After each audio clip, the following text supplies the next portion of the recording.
O traficante. Humberto Fabre pelo Espírito Jair dos Santos. Amor e Equilíbrio Audiobook. Terceira parte. Final. Capítulo 23. Proposta de mudança. Ao velório compareceram, além dos familiares e parentes, autoridades, amigos e todo tipo de gente interesseira que vivia rodeando os dois empresários, sempre buscando alguma vantagem financeira. Durante o velório, as amigas das duas moças se revezavam, juntando-se aos colegas de voluntariado que trabalhavam com Camila e que fizeram questão de ficar durante a noite toda, uma vez que o sepultamento se daria no período da manhã do dia seguinte. Foi uma das voluntárias, aparentando não mais do que 17 anos, que se aproximou em determinado instante de José, entregando-lhe uma pequena sacola plástica, dizendo: Senhor José, aqui dentro tem um livro. Quando o senhor puder, leia-o calmamente. Pode ser que ele te ajude a minimizar os momentos de dor e de saudade. Agradeço sua generosidade, senhorita Magda. Sou grato e prometo a você que tão logo possa, vou ler com interesse. Está bem, senhor José, sinto muito pela partida de nossa querida Camila. Saiba que estaremos vibrando por ela. Fique em paz e que Jesus possa nos abençoar a todos. Obrigado, Magda. Naquele instante José sentiu-se realmente tocado pelas palavras doces da jovem garota. Momentaneamente, viu-se envolvido em uma atmosfera de paz, diferente de tudo que experimentara nos últimos anos. Sentia-se sempre sufocado por energias pesadíssimas, como se estivesse com uma corda em seu pescoço, aguardando o momento da abertura do calabouço. De fato, eram suas companhias espirituais que José registrava, não somente a presença, como também o grande envolvimento em seus pensamentos e atitudes, que ocorriam pela sintonia de desejos.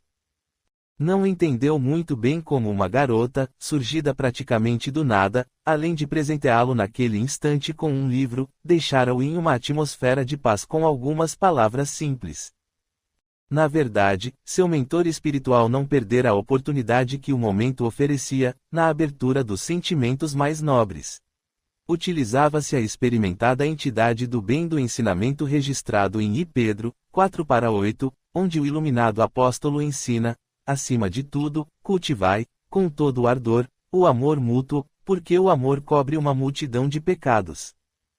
Próximo das 11 horas da manhã do dia seguinte, as exéquias foram realizadas. Um sacerdote católico leu e comentou com muita emoção e profundidade um trecho do Velho Testamento, nos Salmos 23:4, mesmo quando eu andar por um vale de trevas e morte. Não temerei perigo algum, pois tu estás comigo, a tua vara e o teu cajado me protegem.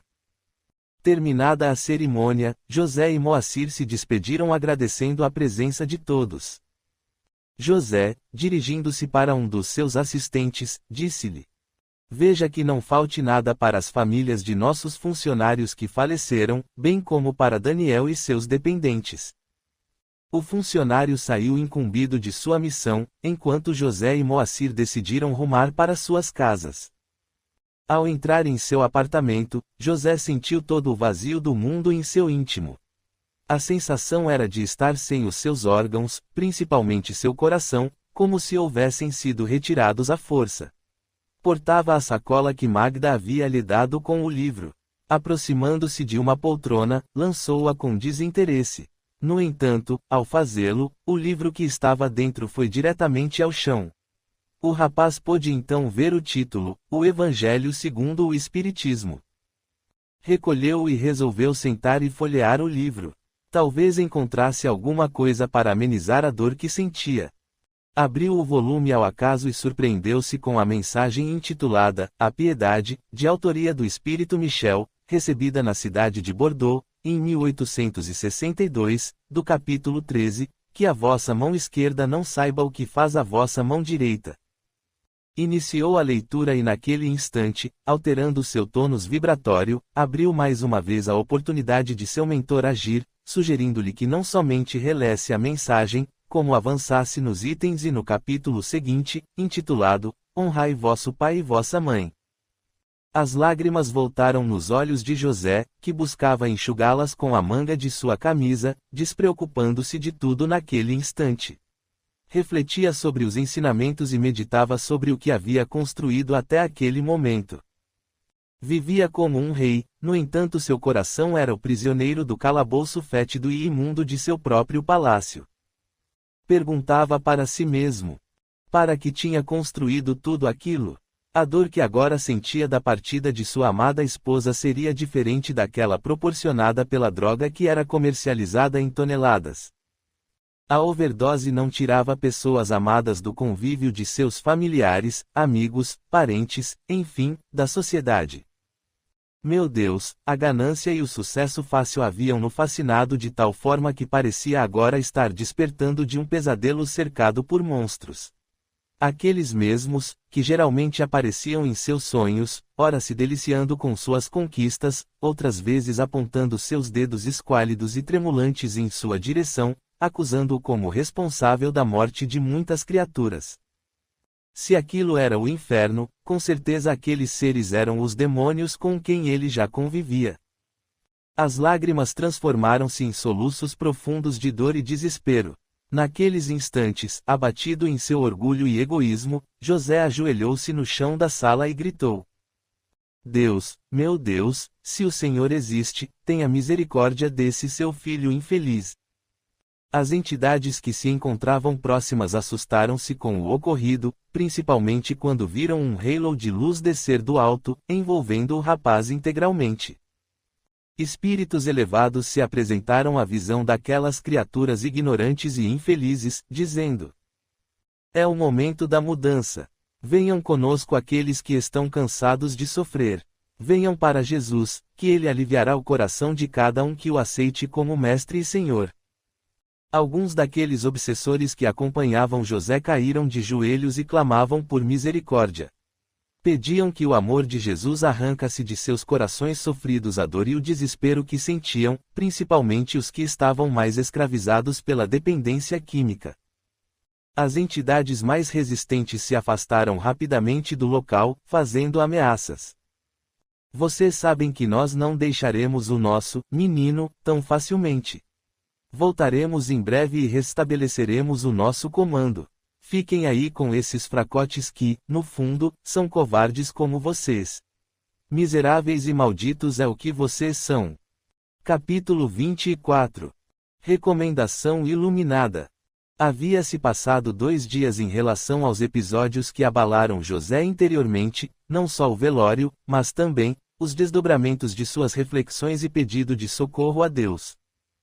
Era auxiliado por seu mentor e amigos espirituais, que procuravam manter os obsessores mais agressivos momentaneamente afastados, permitindo, dessa maneira, que o rapaz raciocinasse com maior clareza. Abalado em suas fibras mais íntimas, não se dispusera a atender ninguém. Depois de muito trabalho, a senhora que detinha o cargo de governanta, controlando os funcionários de sua residência, conseguiu fazer com que José se alimentasse com um caldo reconfortante. Até o produtor colombiano já havia tentado falar-lhe em mais de uma oportunidade, porém sem sucesso. Ele se isolara do mundo. Pensava seriamente que talvez a morte o livrasse dessa difícil prova que a vida havia lhe imposto. Com os conceitos dogmáticos que imperavam fortemente em sua educação, entendia que estava sendo castigado por tudo que promovera para si mesmo e também para seu semelhante. Do inferno, tinha certeza que não escaparia. Essa atitude perigosa para si mesmo poderia desencadear um processo depressivo, com a recrudescência da obsessão que não estava descartada, somente neutralizada por um curto período. A coordenadora de serviços de sua residência resolveu tomar a iniciativa e falar com o seu patrão. Senhor José, desculpe a intromissão em momento tão delicado, não somente de sua vida, mas para todos que conviveram ou conheceram Dona Camila.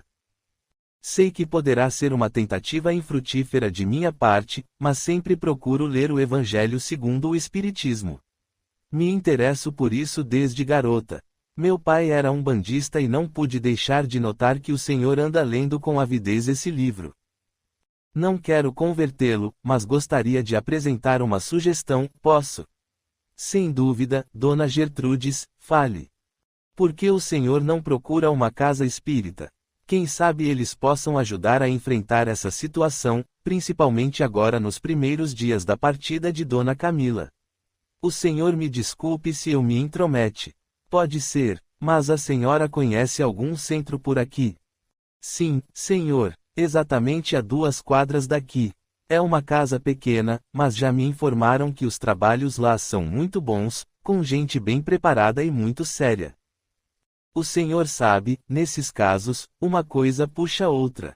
Gente séria atrai espíritos sérios, é semelhante atraindo semelhante, estou certa? Acredito que sim, Dona Gertrudes. Irei até lá, porque, a essa altura, não tenho mais nada a perder. Haverá uma sessão hoje à noite, Senhor José. Faça uma força, e tente ir até lá. Tome um passe, o senhor vai ver que será bom. O mentor espiritual aproveitara a inspiração de Dona Gertrudes para reforçar os aspectos necessários em seu tutelado, buscando fortalecer sua força de vontade. José resolveu deitar um pouco depois do almoço, com a indicação mantida de que não desejava ser incomodado por ninguém. Levantou-se por volta das 5 da tarde, tomou um banho, barbeou-se, vestiu-se discretamente e pediu para que o responsável por sua segurança preparasse tudo para que ele fosse acompanhado à casa espírita. O segurança foi tomado de surpresa diante da solicitação, mas procurou atender seu patrão rapidamente. José tomou uma refeição leve e se pôs a caminho. Apesar da curta distância, os seguranças não abriram mão de todo o aparato possível. Carros blindados, forte armamento e homens em quantidade dobrada. Quem promoveu o primeiro ataque com certeza tentaria novamente. A ocorrência era recente e todo cuidado era pouco. Chegaram no horário previsto da reunião, que se iniciava às 19 horas em ponto. Depois da prece inicial, todos os presentes participaram de uma palestra evangélica, realizada por uma jovem simpática, que abordou o capítulo 11, Amar ao próximo como a si mesmo, do Evangelho segundo o Espiritismo. A oradora foi brilhante e emocionante em sua explanação, tocando profundamente os presentes e, mais especificamente, José. Depois, todos os participantes foram convidados a receber a fluidoterapia, que apesar de José não entender bem do que se tratava, sentiu um envolvimento agradável, que diminuiu um pouco da agitação interior que sentia. Ao sair da sala de passes, foi conduzido para uma conversa fraterna, momento em que são percebidas e indicadas as assistências para cada pessoa que entrava na casa pela primeira vez. José sentou-se diante de um senhor de cabelos grisalhos, cujo rosto acusava a idade avançada, com os vincos da experiência em lutas duras e amargas. O simples senhor, com capacidade mediúnica bem definida, atendeu o rapaz com um sorriso amistoso e acolhedor, dizendo: "Sua dor poderá ser muito aliviada, meu filho, caso você se decida a partilhá-la com Jesus, que nos convidou, vinde a mim, todos os que estáis cansados e oprimidos, e eu vos aliviarei.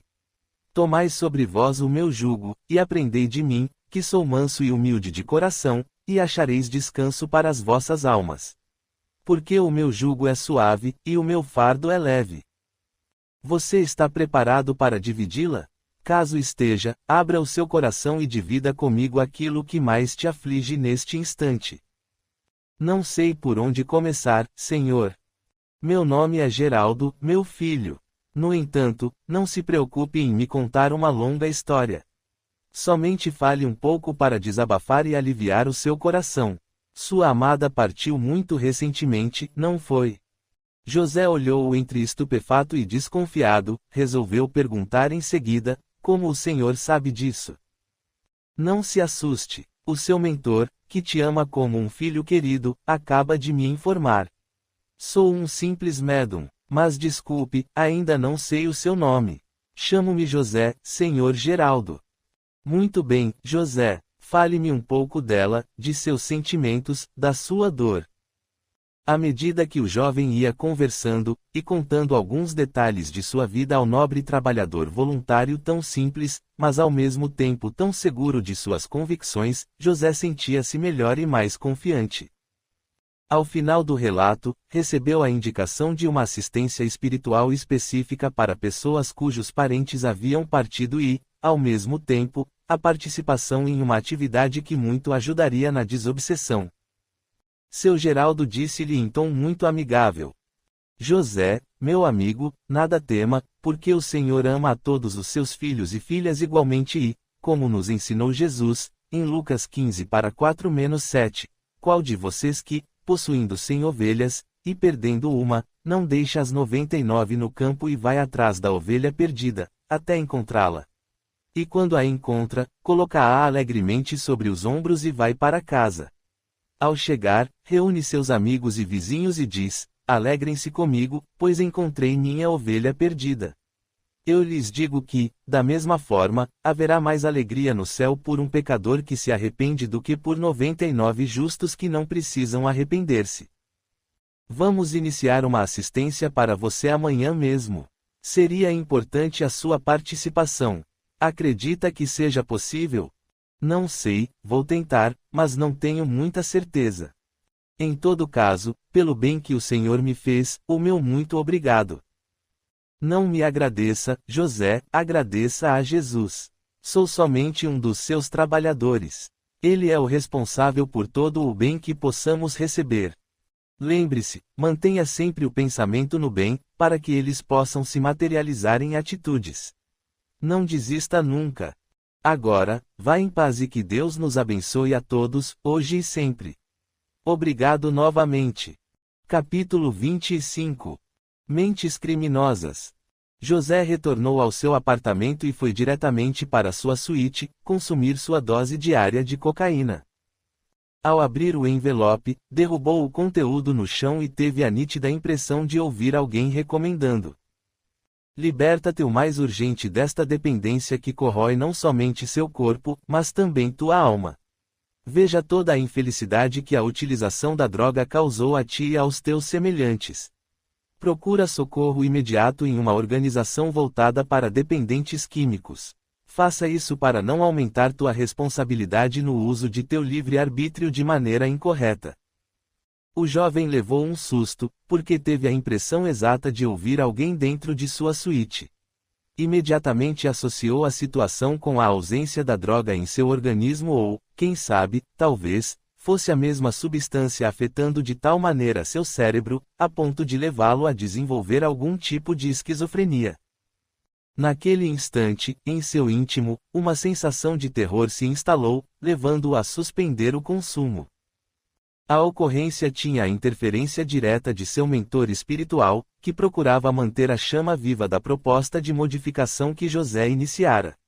Era extremamente importante não perder os resultados alcançados até aquele instante. No entanto, José sabia que não resistiria por muito tempo. Achou por bem ligar para o médico que sempre acompanhara a falecida esposa, com o qual a família mantinha laços de muita amizade.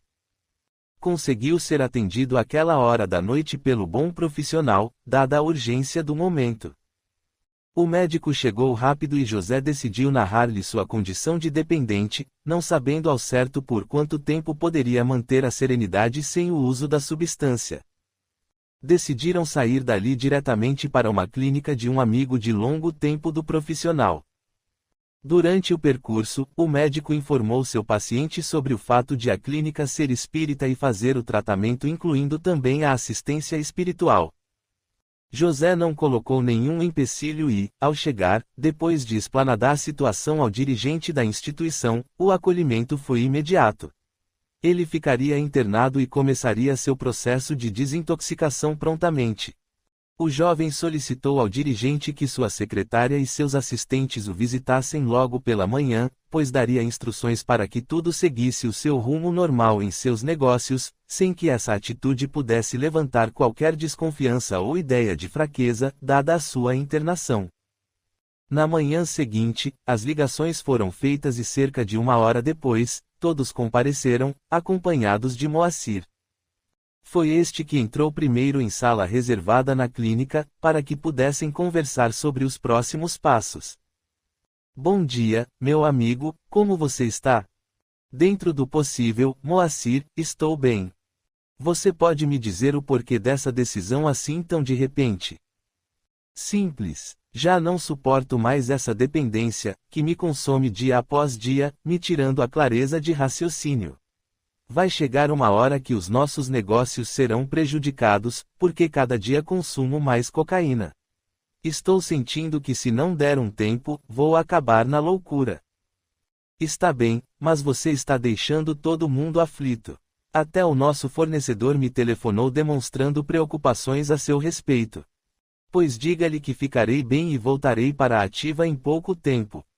Tenho certeza de que ele entenderá. Muito bem, Zezão. Invejo a sua força de vontade. Irei tratar das coisas durante sua ausência, inclusive das investigações relativas àquele pessoal que aprontou conosco. Eles terão o que merecem. Moacir, deixe isso esfriar, porque nós iniciaremos uma nova guerra. Você enlouqueceu, cara. Vejo que a falta da branca já está afetando o seu raciocínio. Deixar esfriar, está maluco? Vou para cima e rápido. Você quer que eles tenham a chance de nos pegar. A coisa toda estava armada para nós e não para as garotas. Claro que fariam o serviço com ou sem elas nos acompanhando, você sabe bem disso. Sim, eu sei, Moacir. Mas a verdade é que estou cansado disso tudo. Está certo, entendo. Porém isso não muda nada, porque eu não vou ficar esperando que algo nos aconteça. Você está muito enfraquecido com o que aconteceu. Deixe comigo, cuidarei de tudo. Vou nessa. Fale com o pessoal que está te esperando e se cuide, certo? Sim, obrigado e um abraço. Moacir despediu-se um tanto contrariado e com certa dose de desconfiança ou desesperança em relação ao sócio. Sabia muito bem que o caminho escolhido por ambos não tinha mais volta. Estavam envolvidos com a máfia e só existia uma maneira de sair dela, mortos. Infelizmente não era só com a máfia que haviam se envolvido, mas com uma grande quantidade de espíritos, cruéis e desequilibrados. Criaturas que haviam, quando encarnadas, pertencido aos grupos responsáveis pelo tráfico, mortes e todos os tipos de ocorrências infelizes. Outras entidades buscavam vingança pelo que havia se passado com elas, seja pela dependência que lhes tirara a vida do corpo físico ou pelas ações violentas perpetradas pelos profissionais do crime, contratados pelos dois sócios. A guerra não acontecia somente no plano material, mas também se estendia para a dimensão espiritual. Eram cenas e situações lamentáveis em ambos os planos de existência. José sabia que seu sócio não descansaria enquanto não colocasse suas mãos em todos os envolvidos. Tinha certeza de que o fornecedor colombiano auxiliaria em muito para que isso ocorresse, pois a interferência nos negócios poderia gerar perda de receita e isso, àquela altura dos acontecimentos, era inconcebível. Uma espécie de acordo de cavalheiros do mal fazia parte de suas vidas. E era inadmissível o procedimento visando a destruir a vida de esposas e filhos. Evidentemente a destruição de lares alheios pela venda das substâncias criminosas que comercializavam não era problema deles, fazia parte do negócio. Para suas mentes doentias e egoístas o semelhante era apenas um detalhe. Capítulo 26. Crueldade contínua. Com o sócio internado, Moacir estava no controle total das operações. Falando com o amigo colombiano, solicitou a indicação de especialistas na área de investigação para encontrar todos os envolvidos no atentado onde Camila, Rossana e vários seguranças haviam morrido. O fornecedor fez questão de financiar parte dos agentes, contratados em países da Europa e também nos Estados Unidos. Não demorou muito e nomes começaram a ser apresentados ao satisfeito Moacir. O círculo gradativamente ia se fechando e revelando que as informações repassadas para o ataque provinham de pessoas que conheciam bem a movimentação dos patrões. O único inconveniente naquele final de tarde fatídico, para aqueles que elaboraram o plano assassino contra os jovens empresários, fora o fato da reunião com o fornecedor ter tomado mais tempo do que o necessário, separando os casais. Ironia do destino para os planejadores, que agora temiam pela própria vida, por terem falhado na empreitada, sabendo que os rapazes não deixariam de usar de extrema violência em seus planos de vingança. A surpresa durante a investigação foi a constatação relativa ao informante. Fora a secretária do próprio Moacir que entregara todo o esquema de segurança dos empresários do PO.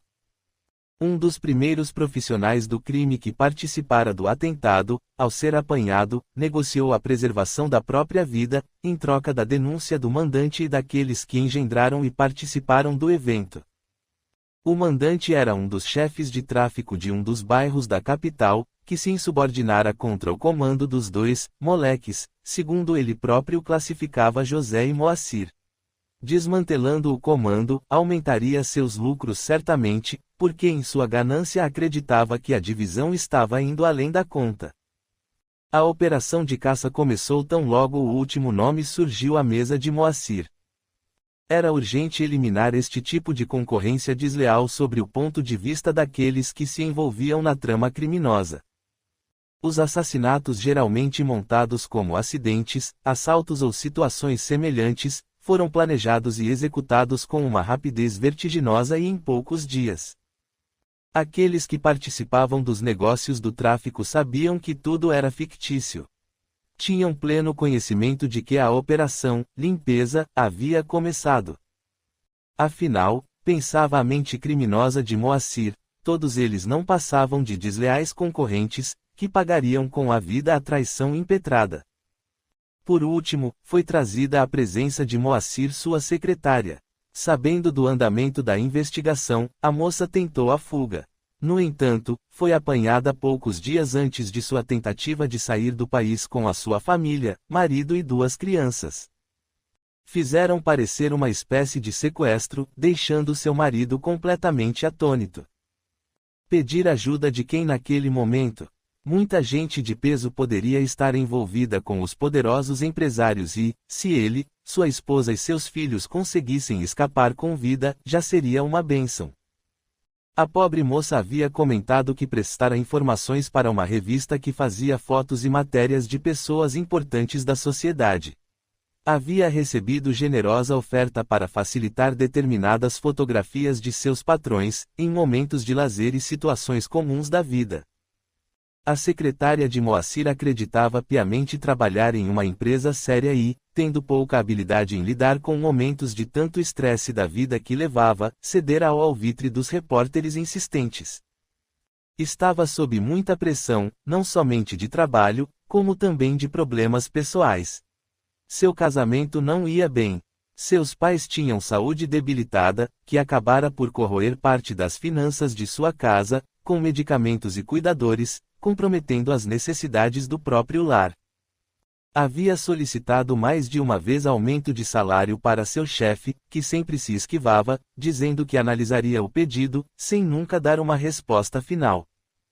Todos esses pontos não tocaram em nenhuma fibra do coração vingativo de Moacir, que disfarçava seu riso irônico durante a explicação da infeliz criatura. Pedia perdão pelo que acontecera, pois jamais imaginara que o desdobramento seria tão terrível. Afinal de contas, repetia, as pessoas que a procuraram tinham se apresentado como repórteres de uma revista, que sempre buscavam matéria de pessoas influentes.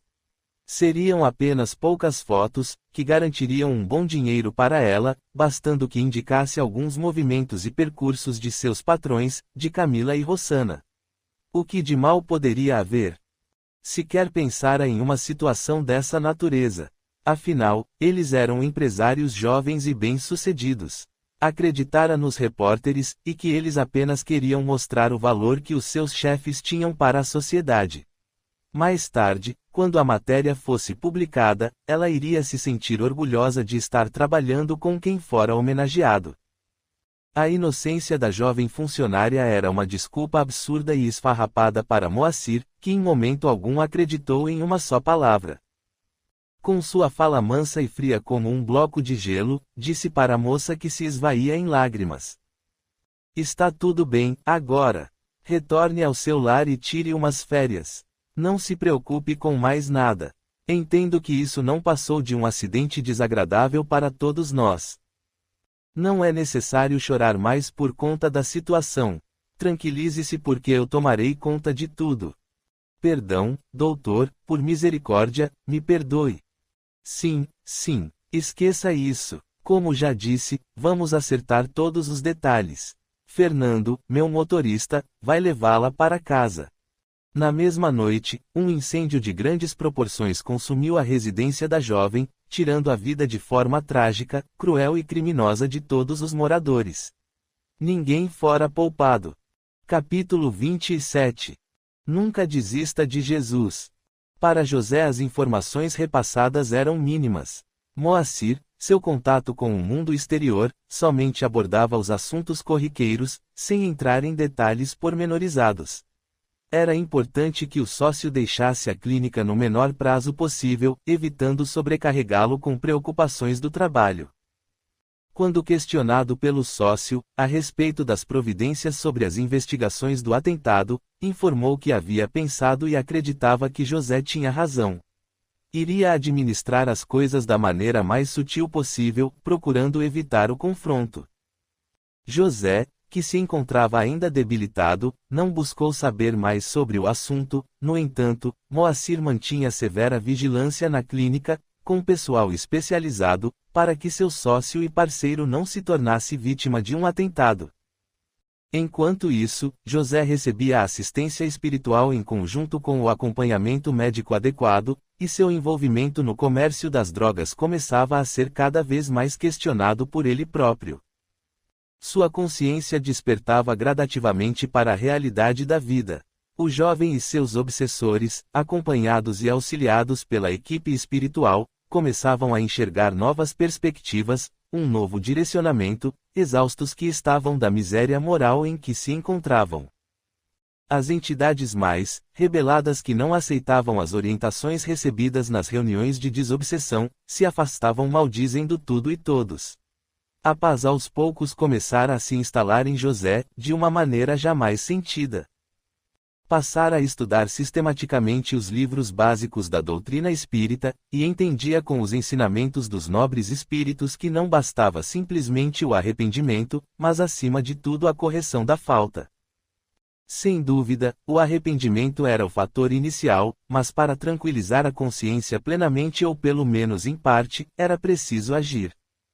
Estava aberto às sugestões de seu mentor, que procurava inspirar-lhe ideias sobre ações em favor do semelhante e que fizeram-no perceber que a caridade era parte principal dessa transformação. Mas como vou fazer? Perguntava-se. Tinha destruído a existência de tanta gente, física e moralmente. Desrespeitara seus próprios pais, que, àquela altura, poderiam estar inclusive mortos, por vingança daqueles que promoveram o atentado contra a esposa e o filhinho que viria a coroar a vida de ambos com felicidade plena, segundo acreditava. Talvez Moacir escondesse algo dele, com certeza para poupá-lo, refletia. Como sairia daquele novelo intrincado do tráfico de drogas? Com o volume de informações de que era portador, encontraria muitos interessados na queima de arquivo, ou seja, em sua morte. Não tinha receio de morrer. Até porque, já não estava mesmo morto, vivendo a vida criminosa, com os danos que promovera. Notava que se encaixava perfeitamente nas lições de Jesus, sentindo-se um cadáver ambulante, esperando ser sepultado pelos outros que mantinham os mesmos negócios escusos no mercado da morte. O que fazer, meu Deus? Era a dúvida que mantinha quando gemia e chorava, clamando por misericórdia. O dirigente da instituição, homem com larga experiência na dependência química, que por sua vez também já havia se envolvido com os entorpecentes em sua juventude, percebeu os dramas vividos por José e passou a observá-lo, auxiliando-o diretamente. As conversas se tornaram constantes, quando a figura de Jesus sempre era lembrada, com seus sábios ensinamentos. Também as ideias tão bem encadeadas da doutrina espírita ajudavam José a refletir e a enriquecer suas noites solitárias, trazendo novas perspectivas e um futuro possivelmente de transformação. O Dr. Anésio, nobre dirigente da clínica, nunca deixava de citar as inúmeras oportunidades concedidas por Deus em nossas vidas, como os ensinamentos de Jesus na parábola do filho pródigo. Aos poucos, José percebia-se valorizado pelo amigo que trabalhava pelo seu sucesso. Seu desejo se fortalecia, no sentido de sair do lamaçal em que estava mergulhado até o pescoço. precisaria encontrar novos caminhos, mas não sabia como.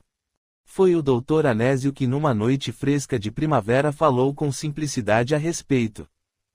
José, meu amigo, é de suma importância manter a calma no trabalho de transformação de nosso íntimo. Nesse primeiro momento seu foco deverá ser o seu autocontrole, em relação ao consumo da substância que lhe altera a vida. Você acredita que estamos abandonados por Deus? Somos seus filhos e receberemos a orientação e a força devida, se nos abrirmos para esse amor infinito. Ore muito, pedindo para que o seu anjo de guarda, todos nós temos um, possa iluminá-lo no uso do livre-arbítrio. Não é o acaso que gerencia nossa vida, como muitos pensam, e sim a nossa liberdade de escolher o que é certo ou errado, arcando com as consequências agradáveis ou desagradáveis de nossas decisões. Isto é justiça, José. E Deus retrata a justiça em suas leis, dando-nos sempre a oportunidade de fazermos nossas escolhas, porém, nos responsabilizaremos por elas à medida de nossa compreensão. O Senhor tem razão, doutor. Já ouvi várias vezes recomendações assim dos expositores, no começo dos trabalhos de assistência. É porque, meu jovem amigo, a verdade é simples e precisa ser repetida para nós, que somos alunos por vezes desatentos. Porém, Jesus não nos abandona em momento algum, como o experimentado mestre não deixa o aluno solitário com os seus problemas, procurando auxiliá-lo em suas dificuldades, até que um dia ele consiga caminhar com as próprias pernas. Se nossa vida de relação funciona desta forma, o que dizer das entidades superiores que velam por nós? Elas estão ao nosso lado, nos dando as mãos e, por que não dizer, em vários momentos, nos carregando literalmente no colo. Confiemos, meu amigo, confiemos na bondade divina, porque ela nunca nos faltará. Ainda sou muito vacilante, doutor. Quem de nós não é, meu caro? Mas é a prática no bem que nos transformará em criaturas melhores e mais confiantes. Insista, José, todos os dias um pouquinho. Aconteça o que acontecer, nunca desista de você. Veja, falei tanto que não vi a hora passar. Você precisa descansar. Fique na paz de Jesus. O Senhor também, doutor. Até amanhã. Capítulo 28. Momentos de mudança. Os meses de tratamento passaram rápido, descontaminando relativamente o organismo de José, que empreendia um esforço descomunal para lutar a cada dia contra a necessidade do uso da cocaína. Os primeiros momentos tinham representado um verdadeiro inferno em sua vida, em virtude da necessidade da substância, causada pela dependência química. Sentia-se deprimido e com pouco interesse em sua própria vida. A medicação, aliada à assistência espiritual, gradativamente foi lhe dando mais forças e confiança. No entanto, ele sabia que os desafios a serem enfrentados ao deixar a clínica seriam enormes. Porém, a fibra que possuía poderia ser de grande valia naqueles momentos difíceis. Não havia enfrentado com ela todas as dificuldades na jornada. Sabia que ela fora direcionada para o crime, mas poderia usar de seu maior trunfo, a persistência, para dominar a si mesmo. Os questionamentos a respeito de seus negócios começaram a tomar corpo, cada vez mais intensos e profundos. Precisava ordenar as ideias e dar os primeiros passos, porque o Dr. Anésio havia acenado com a possibilidade de alta em breves dias. Pensou demoradamente e decidiu que seu primeiro movimento seria o de procurar seus pais e reatar com eles, pedindo-lhes perdão pelos absurdos cometidos, pela falta de respeito. Não demorou muito e José recebeu sua liberação. Sabia não estar curado, até porque o dependente químico por muito tempo será enfermo da dependência, até que no aprendizado das reencarnações consiga dominar a si mesmo, desapegando-se da matéria e ligando-se aos valores e virtudes espirituais. Não basta apenas suspender o uso das substâncias que dominam por vezes uma existência inteira. O Dr. Anésio recomendara a medicação regular, aliada à assistência espiritual. José despediu-se de todos, agradecendo pela assistência excepcional que havia recebido. Como seu plano inicial era ir à procura dos pais, conversou com Moacir a respeito e, querendo fazer uma surpresa aos genitores, saiu da clínica com sua bagagem e foi direto para o interior, com o motorista dirigindo seu veículo e os seguranças que o sócio enviara. Moacir havia dito que a situação estava ainda muito delicada e que qualquer vacilo poderia custar a vida de ambos. José não mais se mostrava temeroso com essa situação e tampouco se transformara em um confiante irresponsável. Sabia bem dos riscos, mas aos poucos a fé que desenvolvera em seu interior estava criando raízes em seu psiquismo. A viagem foi longa e cansativa. Sua organização fisiológica apresentava certa fragilidade, principalmente pelo uso da medicação utilizada para reduzir sua ansiedade. Chegaram ao sítio paterno ao entardecer, momento em que os pássaros davam volteios no céu e cantavam alegremente, despedindo-se do astro-rei. Notou que algumas coisas estavam fora de lugar, sem os cuidados de sempre. Logo passou por sua cabeça que o velho poderia estar muito cansado ou talvez doente. Ao estacionar o veículo em frente à casa-sede, notou que sua mãe não viera atender a porta, como de costume. Provavelmente estaria ocupada nos fundos da residência. Entrou sem cerimônias e, procurando pelos pais, não obteve resposta. Foi até os fundos da moradia e pôde divisar ao longe somente o administrador do sítio. Sujeito bondoso, já com os cabelos prateados pelo tempo, que houvera nascido e se criado ali mesmo, tendo frequentado a escola na cidade. Casou-se e continuou morando o tempo todo no sítio. Era a segunda geração de sua família que trabalhava a terra no mesmo pedaço de chão, com muito orgulho, como costumava dizer. Chamava-se Antônio, em homenagem ao santo italiano e, conhecido como Toninho, por ser o caçula de sua família. José andou em sua direção e, a certa distância, gritou pelo seu nome.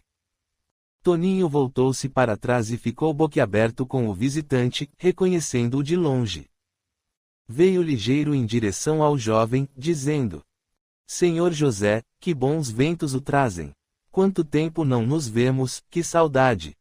Abraçaram-se, quando José aproveitou para questionar: E meus pais, Toninho, onde estão? Lamento, mas o senhor não foi localizado.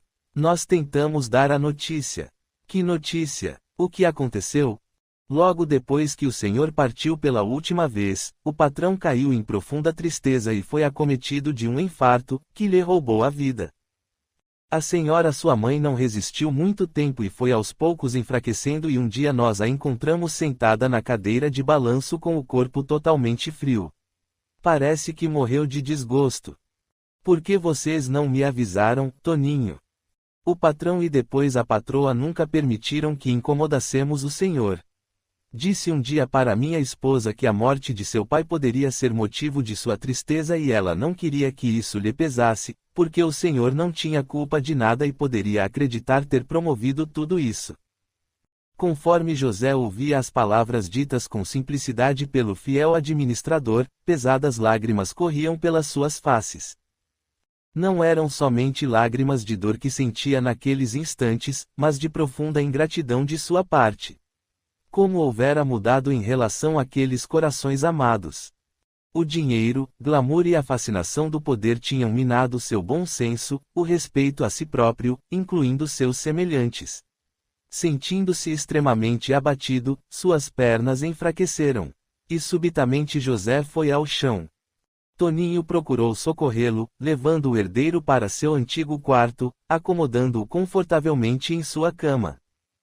Chamou a esposa, pedindo algo reconfortante para o menino e, logo em seguida, foi atender aos demais acompanhantes que aguardavam na porta da residência. Instalado o pessoal da segurança, entendendo em sua simplicidade que seu jovem patrão havia se tornado pessoa importante, por estar acompanhado de tantos assessores. Deixando-os, retornou ao quarto em que José encontrava-se instalado. Patrão, como está se sentindo? Melhor? Sim, Toninho, estou melhor, não se preocupe. Diga-me, onde eles foram sepultados? No alto da colina, conforme pedido feito há muito tempo pelos seus pais. Estão lá somente as duas cruzes com seus nomes. O patrão queria tudo muito simples e me disse um dia que, se a vida realmente continuasse depois da morte, ele gostaria de ficar em cima da colina, para admirar a natureza toda da terra que tanto amava. Por sua vez, os olhos de Toninho encheram-se de lágrimas sinceras, pelo pesar da partida de seus amigos queridos do coração. Com o seu jeito simples e quase infantil, disse: "Se o senhor continuar sendo o nosso patrão e mantiver o nosso emprego, quando morrer, vou fazer questão de ser enterrado ao lado de seus pais, para poder ficar junto deles para sempre." A sinceridade de Toninho moía de remorso o coração de José. Uma pessoa tão simples demonstrava extremo carinho e cuidado para com seus pais e ele mesmo, como filho, se tornara tão ingrato. Que ilusão era aquela que havia tomado conta de seus mais simples sentimentos? Tentando manter o equilíbrio diante das situações tão delicadas, demonstrando uma segurança que estava longe de ser real, José levantou-se e dirigiu-se à sala, orientando que seus seguranças e motorista ficassem hospedados em um hotel da cidade. Foi obedecido depois de muita insistência, porque a garantia de sua vida era tarefa primordial e, caso acontecesse algo com ele, seriam diretamente responsabilizados por Moacir, que não os perdoaria. José telefonou para o sócio esclarecendo a situação e dizendo que sua segurança não estava comprometida. Moacir atendeu muito a contragosto, porém o sócio era responsável pela própria vida. Não seria ele quem o obrigaria a aceitar seus cuidados. Depois da partida de seus guarda-costas, José fez uma refeição leve, preparada pela prestimosa esposa de Toninho e, depois de um banho relaxante, deitou-se e adormeceu profundamente. Desdobrou-se naturalmente e sonhou que se encontrava com sua mãe e com um cavalheiro que se dizia ser um grande amigo de outras vidas, e que havia assumido, a partir daquele momento, a responsabilidade de trabalhar com José. Foi com abraços e beijos de profunda saudade que ele envolveu sua mãezinha, pedindo perdão de joelhos pelos enganos cometidos. Sua mãe, levantando o rosto do filho, beijou suavemente sua testa e lhe disse: "Meu querido filho, não carregue o fogo do remorso em seu coração. Não preciso perdoá-lo por absolutamente nada. A vida por vezes apresenta lições as quais não conseguimos entender de imediato. Se você cometeu muitos enganos, eu e seu pai também cometemos os nossos. O importante é que estamos juntos novamente e isso no momento é o que nos basta. A bênção da união é o que nos conduz para Deus, porque no fim todos somos irmãos. Mãe, minha mãe, o que eu posso fazer para que me sinta perdoado? Filho, como você não desconhece, o importante é procurar materializar um novo futuro. Trabalhe no sentido de fazer diferente a partir de hoje. Não perca mais tempo e aproveite essa existência para semear amor. Lembre-se sempre de Jesus, quando ensinou que o importante era acumular os tesouros no céu, que na verdade, são os valores reais do exercício da bondade e do amor em nosso íntimo." José subitamente despertou guardando somente a imagem de sua mãe e suas últimas palavras. Tinha um só pensamento: era necessário e urgente mudar suas atitudes a partir daquele momento. Mas como? Capítulo 29. Nuvem de fumaça. José sentou-se na cama e mirou-se em um espelho que ficava próximo. O rapaz mostrava-se prematuramente envelhecido pelo desgaste emocional que vivia e pelos danos que a cocaína houvera lhe proporcionado. Refletiu profundamente no que havia passado nos últimos meses, a partida trágica da esposa amada e do filhinho que estava a caminho, sua internação e o que ocorrera com seus pais, por seu irrefletido comportamento. As lágrimas lavavam seu rosto ainda muito pálido, dando-lhe uma aparência cadavérica. Tinha plena convicção de que cada uma das histórias que ouvira sobre Jesus e todas as suas lições faziam sentido. Precisava agora de alguma forma agir e seguir um novo caminho. Resolveu usar de estratégia para não ter a vida comprometida antes de finalizar o plano que se iniciara em sua mente. Sabia que a tentativa de deixar a posição que ocupava significaria sua eliminação imediata. Na máfia onde se envolvera só existia uma maneira de sair, através da morte, porque seu compromisso estava selado por toda a vida. Pensando desta maneira, ligou para o seu motorista e seguranças informando que partiria imediatamente para São Paulo. Levantou-se e, depois de um banho e troca de roupas, chamou Toninho e a esposa, agradecendo a acolhida e tratamento, comunicando-lhes de sua partida imediata. Toninho perguntou a José se, antes de partir, ele não gostaria de visitar o local de sepultamento dos pais. José percebia o quanto era importante para gente pura de coração o gesto de respeito aos restos mortais de pessoas que lhes eram tão queridas, apesar de saberem seus novos direcionamentos no espiritismo que seus pais não mais estavam naquele local, mas libertos. Porém, a crença do administrador não poderia ser agredida por uma atitude descortês. Foi, então, com o antigo funcionário até o local e lá chegando elevou seus olhos em direção ao céu e orou o Pai Nosso, no que foi acompanhado por sentida emoção pelo trabalhador do campo, homem que estivera sempre ao lado de sua família. Retornaram à sede do sítio e, ao se despedirem, José comentou: Toninho, meu amigo, que a paz de Jesus permaneça em seu coração e de todos que aqui trabalham e convivem. Não se preocupe com a situação do sítio, porque ninguém irá tirar aquilo que hoje realmente te pertence. Em instantes os veículos que acompanhavam José apontaram na estrada. Foram despedidas sentidas por parte daquele que se tornara o novo patrão de Toninho. Seria essa a última vez que José visitaria seu antigo lar e aqueles que fizeram parte de sua infância e juventude. Durante o trajeto para a capital do estado, José o cuidado de ligar para Moacir, informando que estava de volta ao trabalho. Seu sócio exultou e falou que precisariam fazer uma comemoração, tão logo ele estivesse recuperado da longa viagem. Não demorou mais de um par de horas para o próprio fornecedor colombiano telefonar para José, informando de sua satisfação por ter o jovem de volta às suas atividades. José sabia que no fundo somente o interesse comercial era o motivo dessa comemoração toda, pela capacidade de gerenciar que possuía, mantendo os negócios escusos com alta rentabilidade. Ao mesmo tempo, ele não seria alvo de preocupações para ações imediatas de queima de arquivo para ninguém, permitindo que a operação no Brasil tivesse algum revés com a baixa de tão importante peça no intrincado tabuleiro do crime. Chegando a São Paulo, foi diretamente para o seu apartamento, buscando o descanso necessário.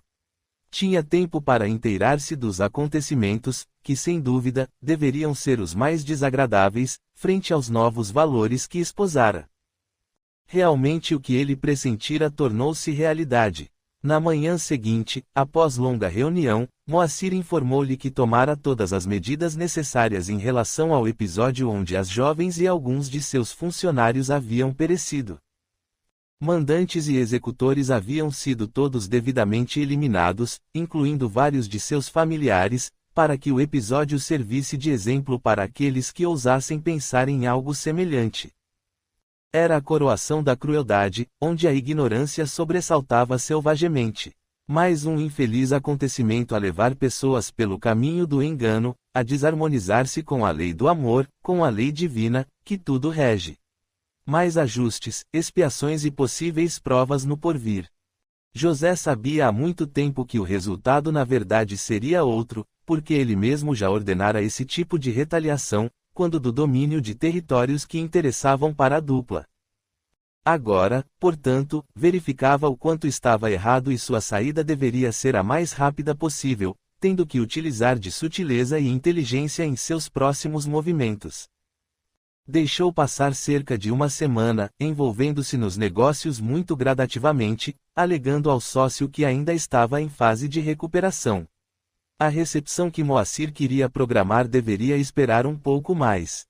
José precisava de um tempo para iniciar seu projeto de afastamento da própria rede que criara. A aranha experimentava agora os efeitos de sua própria teia e de seu poderoso veneno. Contratou um advogado não ligado a nenhum grupo ou pessoa conhecida e colocou em ação o seu plano. Doaria o seu sítio para Toninho e sua família, e todo o dinheiro, propriedades e bens que possuía seriam também por sua vez doados para instituições beneficentes, voltadas principalmente para o tratamento de dependentes químicos, visando, dessa maneira, a diminuir a dor de sua consciência por tantos danos causados aos seus semelhantes. Eficiente em seu trabalho, o advogado preparou a documentação em curto espaço de tempo, levando para o seu cliente todo o processo pronto para colher sua assinatura. José não hesitou e tão logo pôde reunir-se com o profissional, assinou a documentação, dando ordem de execução imediata. Naquela mesma noite, José pegou apenas uma mochila, com os itens necessários para a viagem e desapareceu de São Paulo, deixando todas as pessoas envolvidas direta ou indiretamente com o jovem executivo do mal completamente atônitas. Buscas foram empreendidas não só pela polícia, mas também pelos profissionais contratados por Moacir, na tentativa de localizar o seu sócio, porém com insucesso geral. Acreditava-se em processo de vingança de algum outro traficante, no entanto, tal fato não se confirmara. José desaparecera como se fora pequena nuvem de fumaça. Capítulo 30. O benzedor. Mais de 18 anos havia se passado desde o desaparecimento de José.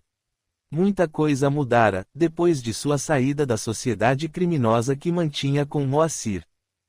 O fornecedor colombiano havia sido preso em Miami, em uma operação realizada pelo FBI, o Departamento Federal de Investigações americano, trabalhando em conjunto com a polícia da Colômbia. Com a prisão do seu principal fornecedor, a rede de distribuição controlada por Moacir começou a ruir. As lutas pelos pontos tornaram-se cada vez mais intensas e os negócios de fachada aos poucos foram sendo desmantelados pelas ações policiais. Não demorou muito e Moacir foi emboscado, juntamente com o seu séquito de seguranças e desencarnou sob forte violência. Muitas de suas vítimas o aguardavam no além-túmulo, juntamente com obsessores vampirizadores, que viviam parasitando o infeliz, não somente pelo uso sistemático da cocaína, como também pelos pensamentos inferiores mantidos com regularidade, fornecendo para as entidades criminosas e ignorantes farto material mental, com o qual elas se locupletavam. Muitos anos de sofrimento nas trevas o aguardariam, até que a luz do arrependimento pudesse colocá-lo em novas oportunidades de resgate e refazimento. Enquanto isso, muito distante do maior centro econômico do país, em um pequenino vilarejo no estado de Roraima, duas senhoras conversavam a respeito da saúde de seus filhos. Dona Maria dizia para Dona Valentina: "Sabe, minha amiga, com a carestia e o pouco dinheiro que dispomos, o jeito é buscar um benzedor que seja forte. Semana passada levei o Bastiãozinho para o benzedor que vive naquela choupana lá perto da cachoeira e o dito benzeu o menino, que tinha lombriga, e os bichos saíram todos." "Verdade, Maria, já tinha ouvido que o velho tem parte com Deus, porque ele reza e põe a mão sobre a cabeça da pessoa e, depois que benze, é tiro e queda. Dizem que já curou muita gente por aqui." "É verdade, Valentina, é verdade. Ele nem é tão velho assim, mas parece uma pessoa muito sofrida. Apareceu por essas bandas há mais ou menos uns 15 anos. Ninguém sabe de onde veio e nem quem é. Vive de algumas coisas que planta e de peixes que pesca no rio. Fala pouco e ora muito, segundo dizem. Está sempre com um livro na mão, que alguém me disse que é o Evangelho dos Espíritas, não sei bem, não. Ele fala sobre alguém, família, filhos. Nada, Valentina, ninguém sabe nada, nem seu sobrenome. Depois de um tempo, o povo daqui começou a chamá-lo de Pai José." Neste mesmo instante, enquanto as duas amigas conversavam, Pai José encontrava-se em sua choupana, já muito debilitado pelo estado altamente febril, em virtude da picada de um mosquito anofelino, que inoculara em seu organismo já debilitado o protozoário responsável pela malária. O ex-todo-poderoso José estava nos estertores de sua desencarnação, quando pôde divisar, através de sua clarividência, as figuras materna e paterna, acompanhadas de seu mentor espiritual. Foi sua mãe quem se aproximou, dizendo: "Filho do coração, viemos te buscar." José, como se falasse consigo mesmo, respondeu: "Minha mãe, tenho tanto para fazer pelos meus irmãos ainda. Errei muito." "Não pense assim, José, não se preocupe nesse instante. Seus ajustes com a lei divina tiveram início na existência atual, porém Deus avalia a boa vontade e a disposição daqueles que se interessam por corrigir as ações passadas e oferece oportunidades novas para repararem os equívocos e pacificarem a consciência. Nada tema e venha conosco, porque aqueles que serão beneficiados pelo seu amor o aguardam neste lado da vida ou em uma próxima existência. Vamos, o trabalho de resgate com Jesus está apenas começando. Fim. Obrigado a todos e até o próximo livro. Amor e Equilíbrio Audiobook.